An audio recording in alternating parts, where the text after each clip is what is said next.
نحمده ونصلي على رسوله الكريم اما بعد فاعوذ بالله من الشيطان الرجيم بسم الله الرحمن الرحيم رب اشرح لي صدري ويسر لي امري واحلل عقدة من لساني يفقهوا قولي۔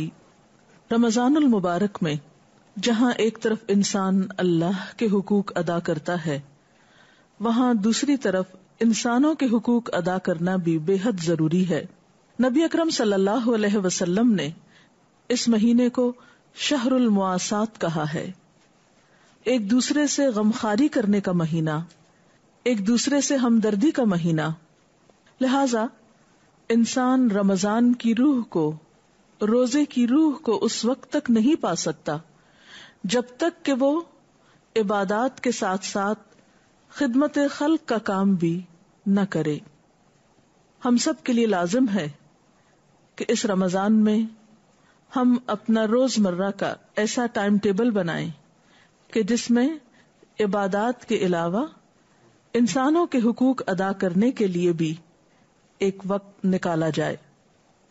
بہترین کام کے لیے بہترین پلاننگ ضروری ہے۔ کوئی بھی کام اسی وقت اچھے طور پہ ہو سکتا ہے جب انسان اس کام کے شروع کرنے سے پہلے اس کے بارے میں سوچ لے، اس کی تیاری کر لے۔ تو آئیے دیکھتے ہیں کہ اس مہینے میں ہم دوسروں کے کام کس طرح آ سکتے ہیں۔ تو پہلے نبی صلی اللہ علیہ وسلم کا ایک فرمان، آپ نے فرمایا المسلم اخو المسلم لا یظلمہ ولا یسلمہ۔ مسلمان مسلمان کا بھائی ہے، نہ وہ اس پہ ظلم کرتا ہے اور نہ وہ اس کی مدد چھوڑتا ہے۔ جو کوئی اپنے بھائی کی حاجت پوری کرنے میں لگا ہو، یعنی ایک شخص جب دوسرے کی ضرورت پوری کرتا ہے تو اللہ تعالیٰ اس کی حاجت پوری فرمانے میں لگ جاتے ہیں۔ یعنی اگر ہم دوسروں کے کام آتے ہیں تو اللہ تعالیٰ ہماری مدد فرماتے ہیں۔ اور جو کوئی کسی مسلمان کی پریشانی دور کرتا ہے، اسے کسی فکر سے آزاد کرتا ہے، اس کا کوئی دکھ دور کرتا ہے، اس کے کسی کام آتا ہے، تو اللہ تعالیٰ اس شخص کے اس عمل کی وجہ سے اسے قیامت کے دن کی کسی بڑی پریشانی سے نجات دیں گے۔ یعنی وہ دن جو ہے ہی مصیبتوں کا دن، اس دن جب کہ کوئی کسی کے کام نہ آئے گا، تو ایسا شخص اللہ کی خاص رحمت میں ہوگا جو دنیا میں لوگوں کی مشکلات آسان کرنے کے کاموں میں لگا رہتا ہے۔ پھر فرمایا جس نے کسی مسلمان کی پردہ پوشی کی، اس کا کوئی عیب ڈھانکا، اللہ تعالیٰ قیامت کے دن اس کی پردہ پوشی کر دے گا۔ لہذا ضروری ہے کہ ہم اپنے رمضان ٹائم ٹیبل میں انسانوں کے دکھ دور کرنے کے پروگرام بھی بنائیں۔ اس میں کئی ایک کام ہو سکتے ہیں، مثلا نمبر 1، محروم طبقات کا خیال رکھنا۔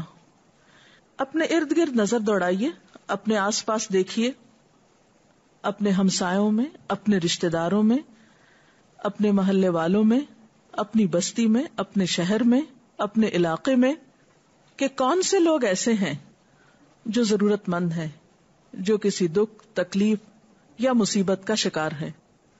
پھر یہ دیکھیے کہ آپ کتنی استطاعت، کتنی ہمت اور کتنی طاقت رکھتے ہیں ان کے کام آنے کی، اور اس کے بعد تھوڑا یا زیادہ کچھ نہ کچھ حصہ ضرور ڈالیے۔ نبی صلی اللہ علیہ وسلم نے فرمایا جو شخص بیوہ عورت یا مسکین کی خبر گیری کرتا ہے، کیونکہ یہ بھی ایسے لوگوں میں سے ہیں جنہیں دوسروں کی مدد کی ضرورت رہتی ہے، تو فرمایا وہ اللہ کے راستے میں بھاگ دوڑ کرنے والے کے برابر ہے۔ اسی طرح آپ نے یہ بھی فرمایا کہ وہ شخص رات کو جاگنے والے اور دن بھر روزہ رکھنے والے کی مانند ہے۔ یعنی جو کسی بیوہ اور محتاج اور مسکین کی خبر گیری رکھتا ہے، یعنی ان کی ضروریات کا خیال رکھتا ہے۔ ہو سکتا ہے کہ آپ کے رشتہ داروں میں ایسی خواتین موجود ہوں، ایسے افراد موجود ہوں جن کی طرف عام طور پر دھیان نہیں جاتا، لیکن رمضان کے آغاز کے ساتھ ہی، ابتدا کے ساتھ ہی نظر دوڑائیے، ڈھونڈیے، تلاش کیجیے ایسے لوگوں کو جو آپ کی مدد کے منتظر ہیں، مستحق ہیں، اور خوبصورت طریقے سے ان کی مدد کو پہنچیے۔ پھر اسی طرح نیکی کے کاموں میں کھانا کھلانا بھی ایک بہترین کام ہے. گھر والوں کو تو انسان کھلاتا ہی ہے، اپنے عزیزوں، دوستوں، رشتہ داروں کی بھی دعوت کرتا ہے، لیکن عموماً ہم ان لوگوں کو بھول جاتے ہیں جو اپنی ضروریات خود پوری نہیں کر سکتے. انفرادی طور پر بھی ایسے لوگوں کو تلاش کیجیے، ایسے لوگوں پہ نظر رکھیے کہ جو 2 وقت کی روٹی کے محتاج ہیں، بعض اوقات سفید پوش ہوتے ہیں، اپنی ضروریات پوری نہیں کر سکتے، لیکن کسی بھی قریبی تعلق کی وجہ سے آپ ان کو پہچان سکتے ہیں. ان کی مدد کی طرف توجہ کیجیے. پھر اسی طرح جیلوں میں جو قیدی ہیں، یا یتیم خانوں میں جو بچے ہیں، یا اجتماعی طور پر کہیں بھی مدد کے مستحق افراد ہیں، ان تک خصوصی طور پر راشن یا کھانا پہنچانے کا اہتمام کیجیے، کیونکہ قرآن پاک میں اللہ تعالیٰ فرماتے ہیں وَيُطْعِمُونَ الطَّعَامَ عَلَى حُبِّهِ مِسْكِينًا وَيَتِيمًا وَأَسِيرًا، کہ وہ اللہ کی محبت میں کھانا کھلاتے ہیں یتیم کو، مسکین کو اور قیدی کو، یعنی معاشرے کے محروم طبقات کو. ان کی دیگر ضروریات کے علاوہ خصوصی طور پر کھانا کھلانے کی ترغیب ہے. اور کھانا کھلا کر کوئی احسان نہیں کرتے، بلکہ کیا کہتے ہیں، انما نطعمکم لوجہ اللہ لا نرید منکم جزاء ولا شکورا، کہ ہم تو تمہیں صرف اللہ کی خاطر کھلاتے ہیں، تم سے نہ کوئی بدلہ چاہتے ہیں اور نہ شکریہ چاہتے ہیں. یعنی بالکل بے غرض ہو کر، بے لوث ہو کر وہ انسانوں کی خدمت کرتے ہیں، کیونکہ اللہ تعالی بہترین جزا دینے کے لیے کافی ہے. پھر اسی طرح خصوصی طور پر ہمسایوں کا خیال رکھا جائے. آپ صلی اللہ علیہ وسلم نے فرمایا وہ شخص مومن ہی نہیں جو خود تو پیٹ بھر کے کھانا کھا لے اور اس کے پاس اس کے ہمسائے بھوکے رہ جائیں. ہمسایوں میں وہ لوگ بھی ہو سکتے ہیں جو ضرورت مند نہیں، اور وہ لوگ بھی ہو سکتے ہیں جو ضرورت مند ہیں.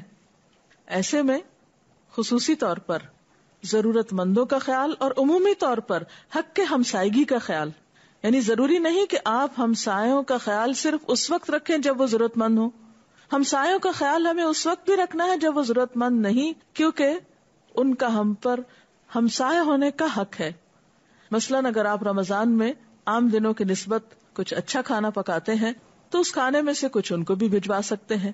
ویسے بھی آپ صلی اللہ علیہ وسلم نے خواتین کو خاص طور پر اس بات کی تلقین کی ہے کہ کھانا پکاتے ہوئے ہمسائے کے حق کا خیال رکھیں، اور کوئی خاتون اس بات کو برا نہ سمجھے، شرمائے نہیں، اگرچہ وہ اپنی ہمسائی کو بکری کے کھر ہی تحفے میں کیوں نہ بھجوائے. یعنی اگر کوئی بہت بڑی ڈش نہیں، بہت بڑا اہتمام نہیں، تو معمولی چیز بھی جو آپ کو میسر ہے اس سے آپ اپنے ہمسائے کا خیال رکھ سکتے ہیں. اور عام دنوں میں بھی یہ ہونا چاہیے، لیکن خصوصاً رمضان میں. ہمسایوں کے علاوہ اپنے رشتہ داروں کا خیال، خواہ وہ قریب ہوں، ہمسائیگی میں ہوں یا دور ہوں، ان کو بھی خصوصی طور پر یاد رکھیں. ان کو یاد رکھنے کے کئی ایک طریقے ہو سکتے ہیں. مثلاً آپ ان کو خط لکھ سکتے ہیں، رمضان کے بارے میں کچھ اچھی باتیں بتا سکتے ہیں اس خط میں، ٹیلی فون پر مبارک دے سکتے ہیں، رمضان کی آمد پر متوجہ کر سکتے ہیں، نیکی کے جو کام آپ خود کرنے کے لیے نیت اور ارادہ کر رہے ہیں آپ ان کے ساتھ شیئر کر سکتے ہیں. پھر اسی طرح ان کی ضروریات پوری کر سکتے ہیں. اور یہ بھی کچھ ضروری نہیں ہے کہ رشتہ دار اگر غریب ہوں یا مسکین ہوں تو اسی صورت میں ان کا خیال رکھا جائے. رشتہ دار ہیں، ان کا حق رشتہ داری کی بنا پر ہے، لہذا ان کو اس موقع پر یاد کرنا، انہیں اس بات کا احساس دلانا کہ آپ ان کو یاد رکھتے ہیں، آپ ان کی کیئر کرتے ہیں، آپ ان کے ساتھ ایک تعلق اور واسطہ رکھتے ہیں، یہ تعلقات کو باہم خوشگوار بناتا ہے.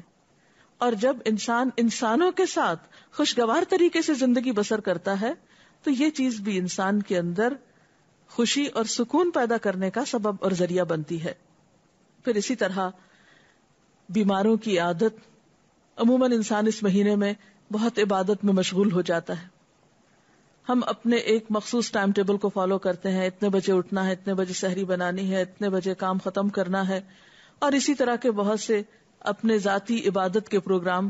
اس میں عموماً ایسا ہوتا ہے کہ انسان بیماروں کو یا ایسے لوگوں کو بھول جاتا ہے جو اس کی مدد کے مستحق ہو سکتے ہیں. تو اس میں جاننے والے بیمار بھی ہو سکتے ہیں اگر خدا نخواستہ کوئی کسی تکلیف میں مبتلا ہے، اور ہسپتالوں کے مریض بھی ہو سکتے ہیں. بعض اوقات یہ دیکھا گیا ہے کہ ہسپتالوں